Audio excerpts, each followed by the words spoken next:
أعوذ بالله من الشيطان الرجيم بسم الله الرحمن الرحيم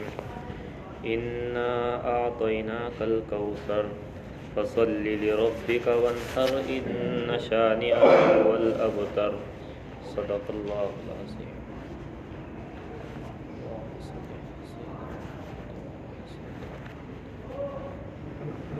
یہ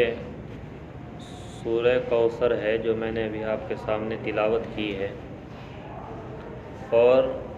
یہ قرآن کریم کی لفظوں کے اعتبار سے سب سے چھوٹی صورت ہے، اور یہ بھی تقریباً ہر مسلمان ہی کو یاد ہوتی ہے، اور دیکھنے میں یہ لفظوں کے اعتبار سے اگرچہ سب سے چھوٹی ہے، لیکن اس میں نبی کریم صلی اللہ علیہ وسلم کی عظمت کا بھی بیان ہے، اور اس میں دو بڑے عظیم سبق بھی ہمیں دیے گئے ہیں۔ یہ صورت ایک موقع کے پس منظر میں نازل ہوئی۔ اس کا شان نزول یہ ہے کہ جس وقت نبی کریم صلی اللہ علیہ وسلم کا نکاح حضرت خدیجۃ الکبریٰ رضی اللہ تعالی عنہا سے ہوا، تو ان سے آپ کی 4 صاحبزادیاں پیدا ہوئی، اور ایک صاحبزادے پیدا ہوئے جن کا نام آپ نے قاسم رکھا تھا، لیکن اللہ تعالیٰ کو یہ منظور تھا کہ سرکار دو عالم صلی اللہ علیہ وسلم کی صاحبزادیاں وہ تو الحمدللہ زندہ رہی اور انہوں نے طویل عمر پائی، لیکن آپ کے صاحبزادے وہ بچپن ہی میں انتقال کر گئے۔ جب ان کا انتقال ہوا تو مکے کے کافر لوگوں نے بڑی خوشی منائی، اور ان کے بعض سرداروں نے، جن میں سے ایک کا نام عاص ابن وائل تھا، اس کے بارے میں روایات میں آتا ہے کہ اس نے کسی محفل میں یہ بات کہی کہ دیکھو حضور اقدس صلی اللہ علیہ وسلم کی کوئی نرینہ اولاد نہیں ہے، جو ہوئی تھی اس کا بھی انتقال ہو گیا ہے، لہٰذا اب آگے آپ کی نسل نہیں چلے گی، اور جب آپ کا کوئی بیٹا نہیں ہے تو آپ کے بعد آپ کا کوئی نام لینے والا بھی زندہ نہیں رہے گا، اور آپ کے بعد آپ کی تحریک اور آپ کا دین معاذ اللہ خود بخود ختم ہو جائے گا۔ یہ بات اس نے ایک محفل میں کہی، اور چونکہ اہل عرب کے یہاں صورت یہ تھی کہ جب کسی کے یہاں بیٹا پیدا ہوتا تھا تو وہ اسے بڑی خوش نصیبی سمجھتے تھے، اور کہتے تھے کہ اس سے اس کی آگے نسل چلے گی، اور اگر بیٹی پیدا ہو جاتی تھی تو اسے بہت برا سمجھتے تھے، عار سمجھتے تھے۔ اسی لیے قرآن کریم میں فرمایا گیا کہ جب کسی کے یہاں بیٹی پیدا ہوتی تھی تو وہ لوگوں سے منہ چھپاتا پھرتا تھا، اور اس کو بہت عار سمجھتا تھا، اور کہتا تھا کہ میں کیا کروں، میرے یہاں تو بیٹی پیدا ہو گئی ہے۔ اسی لیے بعض قبیلے وہ بیٹیوں کو زندہ دفن کر دیا کرتے تھے۔ تو چونکہ نبی کریم صلی اللہ علیہ وسلم کے یہاں صاحبزادیاں تھی اور بیٹا آپ کے یہاں کوئی نہیں تھا، اس لیے انہوں نے بڑی خوشی منائی، اور آپ کی شان میں گستاخیاں بھی کی، اور پیشین گوئیاں بھی کی کہ آپ کے بعد آپ کا دین چلنے والا نہیں ہے۔ اس کے جواب میں یہ صورت نازل ہوئی، سورۃ الکوثر۔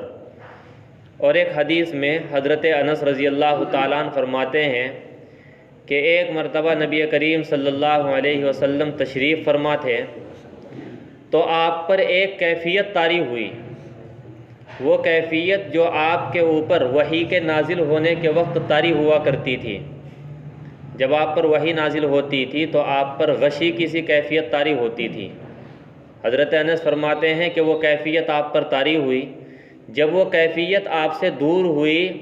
تو آپ نے تبسم فرمایا، مسکراتے ہوئے صحابہ کرام کو دیکھا۔ صحابہ کرام نے عرض کیا، یا رسول اللہ، آپ کس بات پر مسکرا رہے ہیں، کس بات پر خوشی کا اظہار فرما رہے ہیں؟ نبی کریم صلی اللہ علیہ وسلم نے ارشاد فرمایا کہ ابھی ابھی مجھ پر ایک صورت نازل ہوئی ہے، اور پھر آپ نے صحابہ کرام کے سامنے یہ سورہ کوثر تلاوت فرمائی۔ کہ ابھی میرے اوپر یہ صورت نازل ہوئی ہے۔ تو اس میں اللہ رب العزت نے فرمایا انا اعطیناک الکوثر، کہ ہم نے آپ کو کوثر عطا فرمائی ہے۔ فصلی لربک وانحر، چنانچہ آپ اپنے پروردگار کے لیے نماز پڑھیے اور قربانی کیجیے۔ ان شانئک هو الابتر، یقین جانو کہ آپ کا دشمن ہی ابتر ہے، یعنی آپ کا دشمن جو یہ کہہ رہا ہے کہ آپ کی آگے نسل نہیں چلے گی، وہ خود ایسا مقطوع نسل ہے کہ اس کا نام لینے والا کوئی باقی نہیں رہے گا۔ آپ کی تو نسل چلے گی لیکن حقیقت میں خود اس کی نسل ختم ہو جائے گی جو یہ بات کہہ رہا ہے۔ شروع میں اللہ تعالیٰ نے جو فرمایا کہ ہم نے آپ کو کوثر عطا فرمائی ہے، کوثر کے لفظی معنی عربی زبان میں آتے ہیں بے شمار بھلائی، خیر کثیر، بہت بھلائیاں۔ اور اس حدیث میں جو میں نے ابھی آپ کے سامنے عرض کی کہ نبی کریم صلی اللہ علیہ وسلم نے تبسم فرمایا، مسکراتے ہوئے صحابہ کرام کو دیکھا، تو اسی حدیث میں ہے کہ آپ نے صحابہ کرام کو پھر پوچھا اتدرون ما الکوثر، کہ کیا تم جانتے ہو کہ کوثر کیا چیز ہے؟ تو پھر خود ہی آپ نے اس کی تشریح فرمائی کہ کوثر یہ جنت کی ایک نہر ہے اور اس سے ایک حوض نکلی ہے اور اس حوض کا نام کوثر ہے، اور اس کے بارے میں ہے کہ اس کے اوپر اتنے پیالے اور اتنے برتن رکھے ہوئے ہوں گے جتنے آسمان کے ستارے ہوتے ہیں۔ حدیث شریف میں ہے عدد نجوم السماء، کہ پانی پینے کے لیے اتنے برتن اس پر رکھے ہوئے ہوں گے جتنے آسمان کے ستارے۔ اور دوسری احادیث میں آپ نے یہ بھی فرمایا کہ اس کا پانی اتنا صاف شفاف اور اتنا میٹھا ہوگا کہ دنیا میں کبھی کسی نے ایسا پانی نہیں پیا ہوگا، اور وہ حوض اتنا خوبصورت ہوگا کہ دنیا نے آج تک اس کی نظیر نہیں دیکھی ہوگی۔ تو اس سے نبی کریم صلی اللہ علیہ وسلم اپنی امت کے لوگوں کو پانی پلائیں گے اس حوض کوثر سے، جس کا یہاں پر ذکر کیا گیا ہے۔ یہاں پر یہ بھی سمجھ لیں کہ کوثر یہ تو نہر تو ہے اصل جنت میں، اور اس نہر سے جو ایک حوض ہے جو اس جنت کی نہر سے نکلے گی، اس کا نام ہے حوض کوثر۔ یہ میدان محشر میں ہوگی، یعنی جب سب لوگوں کو زندہ کیا جائے گا، دوبارہ اٹھایا جائے گا، تو آپ جانتے ہیں کہ میدان محشر میں اس وقت افراتفری کا عالم ہوگا، نفسا نفسی کا عالم ہوگا، اور گرمی شدید ہوگی جس کی وجہ سے لوگ پسینے میں شرابور ہوں گے۔ اس حالت میں نبی کریم صلی اللہ علیہ وسلم کو اللہ تعالیٰ میدان محشر میں یہ حوض کوثر عطا فرمائیں گے، جس سے آپ اپنی امت کے لوگوں کو پانی پلائیں گے۔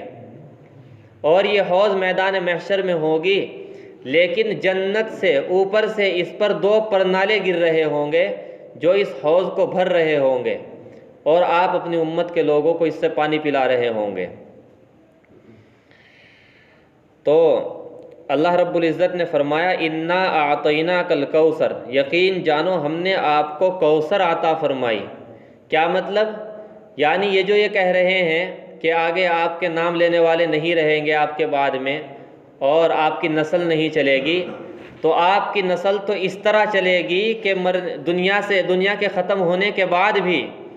آپ کے متبعین کے جب حوض کوثر میدان محشر میں ہوگا اور آپ وہاں پر کھڑے ہو کر پانی پلائیں گے، تو آپ کے متبعین کے ریلے آئیں گے اور آپ ان کو پانی پلا رہے ہوں گے۔ اس طریقے سے آپ کی نسل چلے گی۔ تو اللہ رب العزت نے یہ ذکر فرمایا ہے کہ ہم نے آپ کو کوثر عطا فرمائی ہے۔ اس کے بعد میں اللہ تعالیٰ نے فرمایا فصلی لربک وانحر، کہ جب ہم نے آپ کو یہ نعمت عطا فرمائی ہے، کوثر عطا فرمائی ہے، اور بے شمار بھلائیاں عطا فرمائی ہے، خیر کثیر عطا فرمائی ہے، تو اس کے شکرانے کے طور پر، اس کے شکریہ کے طور پر اب آپ نماز پڑھیے اپنے پروردگار کے لیے اور قربانی کیجیے۔ یعنی اتنی بڑی نعمت ہم نے آپ کو عطا فرمائی،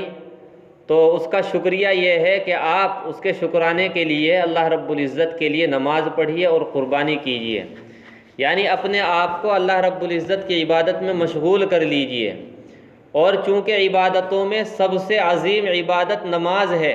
اس لیے اللہ رب العزت نے نماز کا ذکر فرمایا، اور قربانی کا ذکر اس لیے فرمایا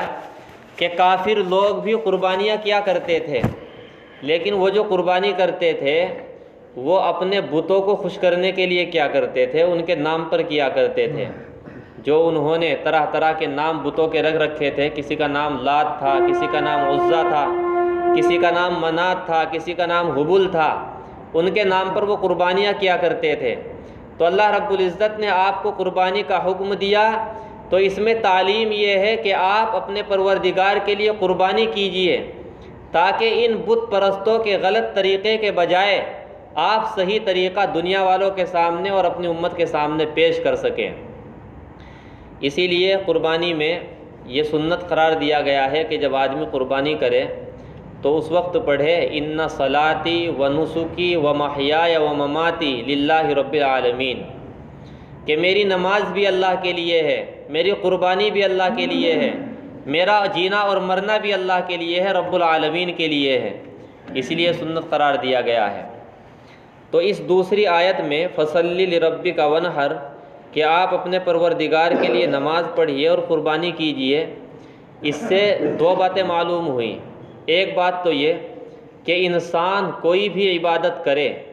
وہ محض اللہ رب العزت کے لیے ہونی چاہیے۔ انسان کوئی بھی عبادت کرے وہ اس میں پروردگار کی رضا جوئی مقصود ہو، اس میں دکھاوا مقصود نہ ہو، نام و نمود مقصود نہ ہو، ریاکاری مقصود نہ ہو، شہرت مقصود نہ ہو۔ اگر اس طریقے سے کوئی بھی عمل کیا جائے، تھوڑا سا عمل ہو، چھوٹا سا عمل ہو، لیکن اخلاص کے ساتھ ہو، اللہ تعالیٰ کی رضا جوئی کے لیے ہو،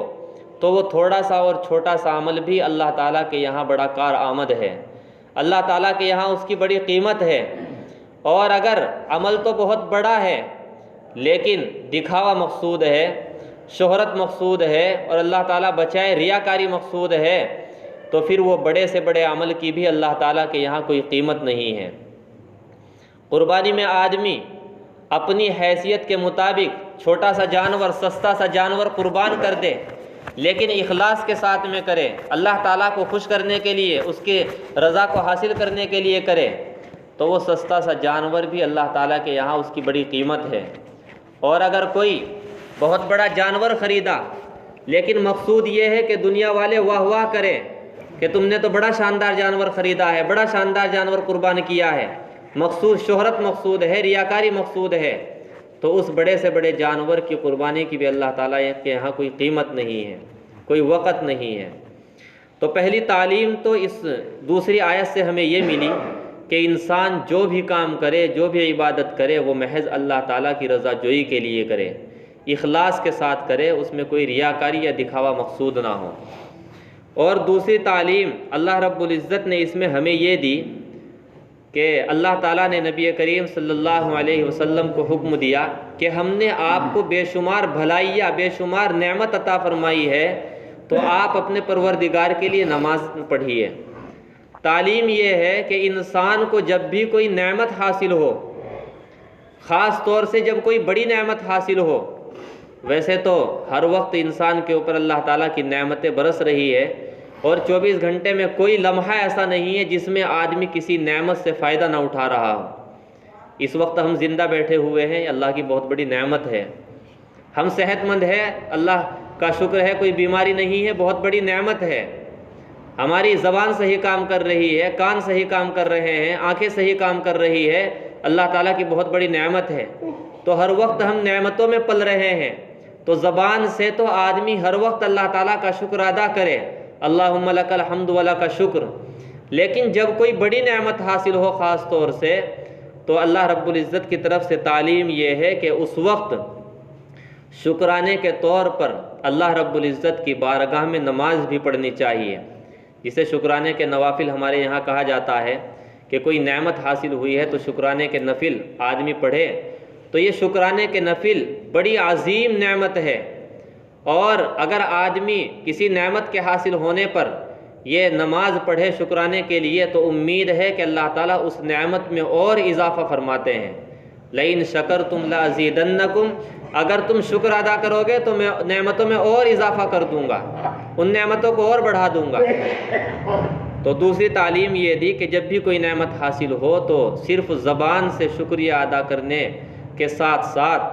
اللہ رب العزت کی بارگاہ میں نماز بھی پڑھنی چاہیے، عبادت بھی کرنی چاہیے بطور شکرانے کے۔ اس کے بعد آخر میں فرمایا ان شانئک ھو الابتر، کہ یقین جانو آپ کا دشمن وہی ابتر ہے۔ ابتر کہتے ہیں جس کی آگے نسل نہ چلے، مقطوع النسل، جس کا کوئی نام لینے والا نہ رہے۔ تو چونکہ اللہ رب العزت نے ان کے بارے میں جو کافی خوشیاں منا رہے تھے اور یہ کہہ رہے تھے کہ آپ کے بیٹے کا انتقال ہو گیا ہے تو آپ کی نسل نہیں چلے گی، آپ کے بعد آپ کا کوئی نام لینے والا نہیں رہے گا، آپ کا ذکر ختم ہو جائے گا، معاذ اللہ آپ کا دین ختم ہو جائے گا، تو اللہ رب العزت نے فرمایا کہ یہ جو کہہ رہے ہیں، مذاق بنا رہے ہیں اور یہ کم بخت جو زبان درازیاں کر رہے ہیں، تو انہی کا کوئی نام لینے والا باقی نہیں رہے گا، یہ خود مقطوع النسل ہوں گے، ان کی آگے نسل نہیں چلے گی، آپ کی تو نسل دونوں طریقے سے چلے گی۔ اور الحمدللہ نبی کریم صلی اللہ علیہ وسلم کی نسل دونوں طریقے سے چلی، آپ کی نسبی نسل بھی چلی، اگرچہ وہ بیٹیوں کے ذریعے سے چلی۔ اور آج الحمدللہ صورتحال یہ ہے کہ جو نبی کریم صلی اللہ علیہ وسلم کی اولاد میں سے جو لوگ ہوتے ہیں تو معاشرے میں انہیں ایک مقام دیا جاتا ہے، وہ سادات کہلاتے ہیں، سید کہلاتے ہیں، سردار کہلاتے ہیں، لوگ ان کا احترام کرتے ہیں، ان کی عزت کرتے ہیں اور کہتے ہیں کہ یہ اشراف میں سے ہے، یہ نبی کریم صلی اللہ علیہ وسلم کے خاندان میں سے ہے، آپ کی اولاد میں سے ہے، تو ان کی خوب عزت کی جاتی ہے۔ نسبی نسل تو آپ کی اس طرح چلی اور روحانی نسل آپ کی اس طرح چلی کہ یہ پوری امت مسلمہ یہ آپ کی روحانی نسل ہے، اور کسی بھی پیغمبر، کسی بھی نبی اور کسی بھی لیڈر اور کسی بھی رہنما کے اتنے متبعین نہیں ہوئے جتنے سرکار دو عالم صلی اللہ علیہ وسلم کے متبعین ہوئے ہیں اور آئندہ قیامت تک ہوں گے۔ یہی وجہ ہے کہ دنیا میں کوئی گوشہ ایسا نہیں ہے جہاں اشہد ان محمد الرسول اللہ، اشہد ان محمد الرسول اللہ کی صدا نہ گونج رہی ہو۔ کوئی لمحہ ایسا نہیں ہے جس لمحے میں پوری روئے زمین پر اشہد ان محمد الرسول اللہ کی صدا نہ بلند ہو رہی ہو۔ اس وقت بھی کہیں اذان ہو رہی ہوگی، کہیں فجر کی اذان ہو رہی ہوگی، کہیں ظہر کی، کہیں عصر کی، کہیں مغرب کی، کہیں عشاء کی، پوری روئے زمین پر ہر وقت اور ہر لمحہ اور ہر جگہ اشہد ان محمد رسول اللہ کے ترانے گائے جا رہے ہیں اور یہ صدا ہر جگہ بلند ہو رہی ہے۔ تو اس طریقے سے اللہ رب العزت نے آپ کو یہ مقام عطا فرمایا اور آپ کا ذکر صرف قیامت تک ہی نہیں بلکہ قیامت کے بعد بھی میدان محشر میں اور اس کے بعد بھی ہمیشہ ہمیش کے لیے آپ کا ذکر اللہ رب العزت نے اس طرح جاری اور ساری فرما دیا کہ کبھی آپ کا نام ختم ہونے والا نہیں ہے۔ اور آپ کا جو دشمن تھا جس نے یہ بات کہی تھی، عاص ابن وائل، چنانچہ آپ اتنے لوگ یہاں پر بیٹھے ہوئے ہیں، کتنے لوگ ہیں جو عاص ابن وائل کو جانتے ہیں کہ وہ کون تھا، کون اس کی اولاد تھی؟ اللہ رب العزت نے اسی کے زمانے میں اسی وقت آنکھوں سے مشاہدہ کرا دیا تھا جب اس کی سرداری کی طوطی بولتی تھی اور یہ معلوم ہوتا تھا کہ اس کی سرداری کا سورج کبھی غروب نہیں ہوگا اور اس کی سرداری کے ترانے گائے جاتے تھے۔ اسی وقت اللہ رب العزت نے یہ مشاہدہ کرا دیا تھا، اللہ رب العزت نے یہ پیشین گوئی فرما دی تھی کہ یہ کمبخت جو آپ کی شان میں گستاخی کر رہا ہے، زبان درازی کر رہا ہے، یہ عن قریب ہلاک اور برباد ہوگا، یہ تباہ ہو جائے گا، آپ کا ذکر ختم نہیں ہوگا، آپ کا ذکر تو ہمیشہ ہمیش جاری اور ساری رہے گا۔ چنانچہ آج ساری دنیا آنکھوں سے مشاہدہ کر رہی ہے کہ اس کمبخت عاص ابن وائل جس نے یہ بات کہی تھی اس کا نام لینے والا بھی کوئی موجود نہیں ہے، اور چونکہ اس کا نام احادیث میں آ گیا ہے اس وجہ سے کچھ نام اس کا باقی رہ گیا، اور باقی اگرچہ رہا تو وہ بھی برائی کے ساتھ رہا، اچھائی کے ساتھ نام لینے والا کوئی بھی نہیں ہے۔ تو اس طرح اللہ رب العزت نے اس کا مشاہدہ فرمایا۔ تو اللہ رب العزت نے فرمایا ان شانئک ھو الابتر، کہ یقین جانو کہ آپ کا دشمن ہی ابتر ہے، وہی مقطوع النسل ہے، وہی ایسا ہے کہ اس کی نسل آگے نہیں چلے گی۔ اللہ تعالی ہم سب کو نبی کریم صلی اللہ علیہ وسلم کی تشریف آوری کی جو نعمت ہے اس کی قدر کرنے کی اور آپ کی تعلیمات پر عمل کرنے کی توفیق عطا فرمائے۔ سبحان اللہ و بحمدہ، سبحانک اللہم و بحمدک، نشہد ان لا الہ الا انت، نستغفرک و نتوب الیک۔ سبحان ربک رب العزۃ عما یصفون، وسلام علی المرسلین۔